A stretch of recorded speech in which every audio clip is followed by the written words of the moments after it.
Hello guys, ನಾನು ನಿಮ್ಮ ಪ್ರೀತಿಯ ಹೀವನ್ ಕವಿತಾ. ಗೈಸ್, ಇನ್ಯಾರು ನನ್ನ ಚಾನಲ್ ಸಬ್ಸ್ಕ್ರೈಬ್ ಮಾಡ್ಕೊಂಡಿಲ್ವಾ, ಬೇಗ ಬೇಗ ಸಬ್ಸ್ಕ್ರೈಬ್ ಮಾಡ್ಕೊಳ್ಳಿ. ಹಾಗೆ ಈ ಬ್ಲಾಗ್ ನ ಫುಲ್ ನೋಡ್ಬಿಟ್ಟು ಹಾಗೆ ಲೈವ್ ಅಂತ ಬ್ಲಾಗಿಗೆ ಒಂದು ಲೈಕ್ ಕೊಡಿ. ಹಾಗೇನೆ ಈ ಬ್ಲಾಗ್ ಇಷ್ಟ ಆಯ್ತು ಅಂತ ಹೇಳಿದ್ರೆ ನಿಮ್ಮ ಅಭಿಪ್ರಾಯ ಏನಂತ ಹೇಳ್ಬಿಟ್ಟು ಕಮೆಂಟ್ ಮಾಡಿ, ಓಕೆನಾ? ಮತ್ತೆ ಏನ್ ಗೊತ್ತಾ ಗೈಸ್, ಇವತ್ತು ನಾನು ಯಾವ ಬ್ಲಾಗ್ ಮೂಲಕ ನಾನು ಬಂದಿದ್ದೀನಿ ಅಂತ ಹೇಳ್ಬಿಟ್ಟು ನಿಮಗೆ ಗೊತ್ತಿರುತ್ತೆ. ಯಾವ ಬ್ಲಾಗ್ ಅಂತ ಹೇಳಿದ್ರೆ, ಸೊ ಗೈಸ್, ನನಗೆ ಲೈವ್ ಅಲ್ಲಿ ತಮ್ಲೈನ್ ನೋಡಿದ್ರೆ ಗೊತ್ತಿರುತ್ತಲ್ವಾ ನಿಮಗೆ. ಲೈವ್ ಅಲ್ಲಿ ನನಗೆ ಆದಷ್ಟು ಒಳ್ಳೊಳ್ಳೆ ಕಮೆಂಟ್ ಗಳು ಬಂದಿದೆ. ಸೊ ಆ ಕಮೆಂಟ್ ನನಗೆ ಇಷ್ಟ ಆಗಿರೋ ಕಾರಣ ನಾನು ಆ ಕಮೆಂಟ್ ಗಳನ್ನೆಲ್ಲ ನಾನು ಏನ್ ಹೇಳ್ತೀನಿ, ಹಿಂಗೆ ಸೇವ್ ಸ್ಕ್ರೀನ್ ಶಾಟ್ ತೆಗೆದಿಟ್ಕೊಂಡಿದ್ದೀನಿ, ಆಯ್ತಾ?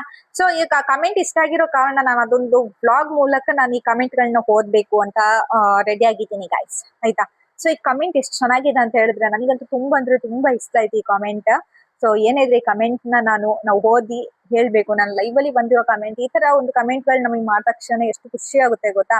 ಅದೇ ಒಂದ್ ವಾರದಲ್ಲಿ ಎರಡು ಮೂರು ಜನರು ಅಷ್ಟೇ ಸ್ವಲ್ಪ ಕೆಟ್ಟದಾಗೆಲ್ಲ ಬಂದ್ಬಿಟ್ಟು ಕಮೆಂಟ್ ಮಾಡ್ತಾರೆ. ಸೊ ಹಾಗೆ ಇನ್ನು ಮಿಕ್ಕಿದವ್ರು ಎಲ್ಲರೂ ನನಗೆ ಒಳ್ಳೊಳ್ಳೆ ಕಮೆಂಟ್ ಮಾಡ್ತಾರೆ. ಅದು ನನಗೆ ತುಂಬಾ ಖುಷಿ ಆಗ್ತಾ ಇರೋದು, ಆಯ್ತಾ? ಓಕೆ, ಪರವಾಗಿಲ್ಲ, ಇಬ್ರು ಮೂರು ಜನರಲ್ಲ, ಒಂದ್ 100 ಜನರಲ್ಲಿ ಒಂದು 97% ನನಗೆ ಒಳ್ಳೆ ಕಮೆಂಟ್ ಮಾಡ್ತಾ ಇದ್ದಿಲ್ಲ. ಅದ್ರಲ್ಲಿ ಇನ್ನು 1-2-3 ಜನರು ಮಾತ್ರ ಹಿಂಗೆ ಒಂದೊಂದು ಸಲ ಕೆಟ್ಟದಾಗಿ ಕಮೆಂಟ್ ಮಾಡ್ತಾರೆ, ಬೇರೆ ಬೇಡದಿರೋದು. ಆ ಕಮೆಂಟ್ ಗಳನ್ನ ನೋಡ್ತೀನಿ, ಆದ್ರೂ ನೋಡದಂಗೆ ಇರ್ತೀನಿ, ಬಟ್ ರಿಪ್ಲೈ ಮಾಡಕ್ಕೆಲ್ಲ ಹೋಗಲ್ಲ. ಯಾಕಂತಂದ್ರೆ ಆ ಕಮೆಂಟ್ ಗೆ ನಾವು ರಿಪ್ಲೈ ಮಾಡ್ತಾ ಇದ್ರೆ ಏನ್ ಗೊತ್ತುಂಟಾ, ಇಲ್ಲಿ ಒಳ್ಳೆ ಕಮೆಂಟ್ ಗಳಿರುತ್ತೆ. ಸೊ ಆ ಕಮೆಂಟ್ ಗಳಿಗೆ ರಿಪ್ಲೈ ಕೊಡ್ಲಿಕ್ಕೆ ಟೈಮ್ ಇರಲ್ಲ, ಆಯ್ತಾ? ಯಾಕಂತ ಹೇಳಿದ್ರೆ ಒಂದ್ಸಲ ನಾವು ಹಿಂಗೆ ಅವರು ಕಮೆಂಟ್ ಮಾಡಿರೋದಕ್ಕೆ ನಾವು ಹಂಗೇನೆ ಒಂದೊಂದು ಮಾತುಗಳು ಹೇಳ್ಕೊಂಡಿದ್ರೆ ಉಂಟಲ್ವಾ, ಸೊ ಆವಾಗ ನಮಗೆ ಇನ್ನು ಕೋಪ, ಅವ್ರು ಇನ್ನೊಂದು ಕಮೆಂಟ್ ಮಾಡುದು. ಅವಾಗ ಈ ಒಳ್ಳೆ ಕಮೆಂಟ್ ಗಳಿಗೆ ರಿಪ್ಲೈ ಮಾಡ್ಲಿಕ್ಕೆ ಟೈಮ್ ಇರಲ್ಲ. ಅದಕ್ಕೆ ಕೆಟ್ಟದಾಗಿ ಕಮೆಂಟ್ ನೋಡ್ದಂಗೆ ಇರೋದು.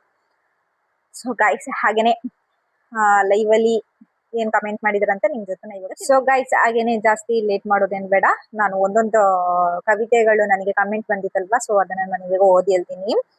ಜೀವನ ಬದುಕು ಪುಸ್ತಕದಂತೆ, ಪ್ರತಿದಿನ ಹೊಸ ಪುಟ.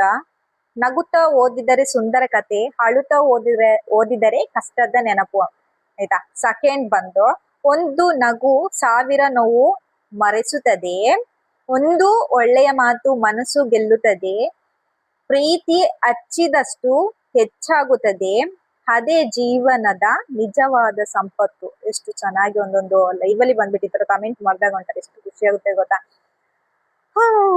ಆಯ್ತಾ? ನೆಕ್ಸ್ಟ್ ಇನ್ನೊಂದು, ಕನಸು ಕಾಣುವುದು ತಪ್ಪಲ್ಲ, ಅದನ್ನು ನನಸು ಮಾಡುವುದು ಗೆಲುವು, ಪ್ರಯತ್ನ ನಿಲ್ಲದಿದ್ದರೆ ಯಶಸ್ಸು ಖಂಡಿತ ಸಿಗುತ್ತದೆ ಅಂತ ಹೇಳಿ. ನಿಜ ಅಲ್ವಾ? ಎಷ್ಟು ಚೆನ್ನಾಗಿದೆ ಅಲ್ವಾ? ಹಾಗೆ ಸೊ ಅಂದ್ರೆ ಏನ್ ಗೊತ್ತಾ, ಅವ್ರು ಹೇಳಿದ್ರು ಲೈವ್ ಅಲ್ಲಿ ಸ್ವಲ್ಪ ಜನಗಳು ಸ್ವಲ್ಪ ಕಡಿಮೆ, ನಿಮ್ಮ ಪ್ರಯತ್ನ. ನನ್ನ ಲೈವ್ ಅಲ್ಲಿ ಯಾವತ್ತು 1-2-3 ಜನರು ಮಾತ್ರ ಏನೋ ಲೈವ್ ಅಲ್ಲಿ ಏನಿದ್ರು. ಅದಕ್ಕೆ ಆ ಕಮೆಂಟ್ ಬಂದಿದ್ ಏನಂತ ಹೇಳಿದ್ರೆ, ಸ್ವಲ್ಪ ಹೊತ್ತು ಜನಗಳು ಬರ್ತಾರೆ, ಇನ್ನೊಂದು ಜನಗಳು ಇರೋದೇ ಇಲ್ಲ ಆತರ. ಅವಾಗ ಅದನ್ನ ನೋಡ್ಬಿಟ್ಟು ಅವ್ರು ಹೇಳಿದ್ರು, ಜನಗಳಿಲ್ಲ. ಅದಕ್ಕೆ ಅವ್ರು ಜನಗಳು ಯಾರು ಇಲ್ಲ ಅಂತ ಹೇಳ್ಬಿಟ್ಟು ಟೆನ್ಷನ್ ಮಾಡ್ಬೇಡಿ, ನಿಮ್ಮ ಪ್ರಯತ್ನ ನೀವು ಪಡಿ, ಯಾವತ್ತಾದ್ರೂ ಒಂದ್ ದಿವಸ ನಿಮ್ಗೆ ಒಳ್ಳೇದಾಗುತ್ತೆ ಅಂತ ಆ ತರೊಂದು ಅರ್ಥದಲ್ಲಿ ಈ ಒಂದು ಕವಿತೆ ನನಗೆ ಅವರು ಬರೆದಿರೋದು. ಇನ್ನೊಂದ್ಸಲ ಓದ್ತೀನಿ ನೋಡಿ. ಕನಸು ಕಾಣುವುದು ತಪ್ಪಲ್ಲ, ಅದನ್ನು ನನಸು ಮಾಡುವುದು ಗೆಲುವು, ಪ್ರಯತ್ನ ನಿಲ್ಲದಿದ್ದರೆ ಯಶಸ್ಸು ಖಂಡಿತ ಸಿಗುತ್ತದೆ ಅಂತ ಹೇಳ್ಬಿಟ್ಟು. ಸೊ ನಿಜವಾಗ್ಲು ಅವ್ರು ಹೇಳಿದಕ್ಕೊಂದು ಅರ್ಥ ಇದೆ.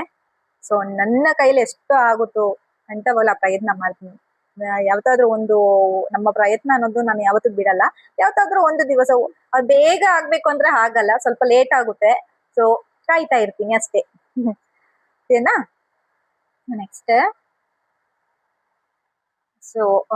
ನೆಕ್ಸ್ಟ್ ತಾಯಿಯ ಪ್ರೀತಿ ಅಳೆಯಲು ಆಗದು, ತಾಯಿಯ ತ್ಯಾಗ ಮರೆಯಲು ಆಗದು, ದೇವರನ್ನು ಕಾಣದಿದ್ದರೂ ಪರವಾಗಿಲ್ಲ, ತಾಯಿಯಲ್ಲೇ ದೇವರನ್ನು ಕಾಣಬಹುದು ಅಂತ ಹೇಳ್ಬಿಟ್ಟು. ಸೊ ನಾ ಹೀಗೆ ಲೈವ್ ಮಾಡ್ತಾ ಇರ್ಬೇಕಲ್ಲೇ, ಲೈವ್ ಅಲ್ಲಿ ನಿಮ್ ಕಮೆಂಟ್ ಗಳಿಗೆಲ್ಲ ನಾ ಹಿಂಗೆ ರಿಪ್ಲೈ ಮಾಡ್ತಾ ಇರ್ಬೇಕಾದ್ರೆ ನನ್ ಮಗ ಹಾಳೋ ಸೌಂಡ್ ಕೇಳ್ತು.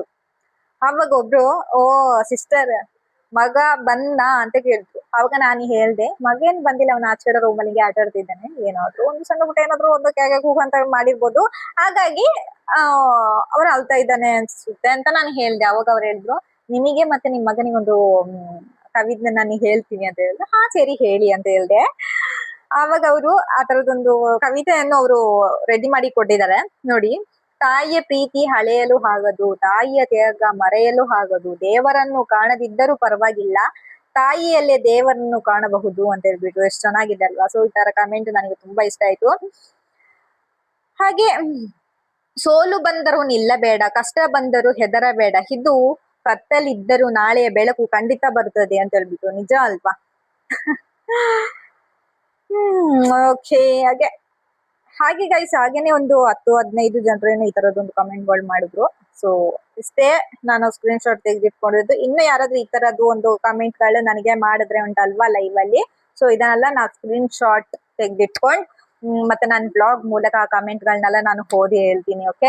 ಸೊ ಈ ಕಮೆಂಟ್ ಗಳು ಯಾರೆಲ್ಲ ಮಾಡಿದಾರೆ ಅಂತ ಹೇಳ್ಬಿಟ್ಟು ನಿಮ್ಗೆ ಚೆನ್ನಾಗಿ ಗೊತ್ತಿರುತ್ತೆ. ಈ ಬ್ಲಾಗ್ ನೋಡಿದವ್ರಿಗಂತೂ ಖಂಡಿತ ಗೊತ್ತಿರುತ್ತೆ. So thank you so much. ನಾನು ನೆಕ್ಸ್ಟ್ ಬ್ಲಾಗ್ ಅಲ್ಲಿ ಸಿಗ್ತೀನಿ. ಸಬ್ಸ್ಕ್ರೈಬ್ ಮಾಡೋದವ್ರು ಸಬ್ಸ್ಕ್ರೈಬ್ ಮಾಡ್ಕೊಳ್ಳಿ, ಲೈವ್ಗೆ ಲೈಕ್ ಕೊಡಿ, ಅಲ್ಲ ಸಾರಿ ಬ್ಲಾಗ್ಗೆ ಒಂದು ಲೈಕ್ ಕೊಡಿ, ಹಾಗೇನೆ ಕಮೆಂಟ್ ಮಾಡಿ ಗೈಸ್. Thank you.